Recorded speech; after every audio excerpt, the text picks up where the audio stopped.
Bahrain ആസ്ഥാനമായി പ്രവർത്തിക്കുന്ന combined maritime force അഥവാ CMF-ൽ 47 രാഷ്ട്രങ്ങളിലെ നാവികസേനകൾ അംഗങ്ങളാണ്.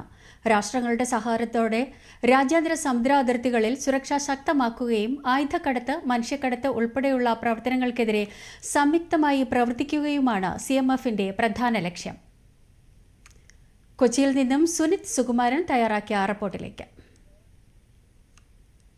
47 രാജ്യങ്ങളിലെ നാവികസേന അംഗങ്ങളുടെ സഹകരണം ഉറപ്പാക്കുന്ന ഒരു സംയുക്ത ടാസ്ക് ഫോഴ്സാണ് CMF അഥവാ കമ്പൈൻഡ് മാരിടൈം ഫോഴ്സ് എന്ന് പറയുന്ന ഈ ഒരു സംഘടന.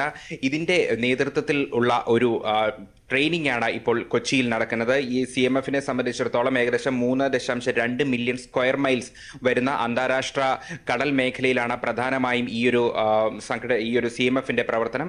പ്രധാനമായും കള്ളക്കടത്തുകൾ തടയുക, അതോടൊപ്പം തന്നെ ആയുധക്കടത്ത്, അതോടൊപ്പം തന്നെ മനുഷ്യക്കടത്ത് തടയുക ഉൾപ്പെടെയുള്ളവയാണ് ഈ ഒരു CMF-ന്റെ പ്രവർത്തന മേഖല. CMF-ന്റെ തന്നെ മാരിടൈം സെക്യൂരിറ്റി ട്രെയിനിങ്ങിനാണ് ഇപ്പോൾ കൊച്ചി വേദിയാക്കുന്നത്. വിവിധ രാഷ്ട്രങ്ങൾ US, അതോടൊപ്പം തന്നെ UK, ഓസ്ട്രേലിയ ഉൾപ്പെടെയുള്ള യൂറോപ്പിലെ വിവിധ രാഷ്ട്രങ്ങൾ, ബഹ്റൈൻ, UAE ഉൾപ്പെടെയുള്ള രാഷ്ട്രങ്ങളിലെ വിവിധ നാവികസേനാ പ്രതിനിധികൾ ഈ ഒരു 3 ദിവസത്തെ ട്രെയിനിങ്ങിൽ പങ്കെടുക്കുന്നുണ്ട്.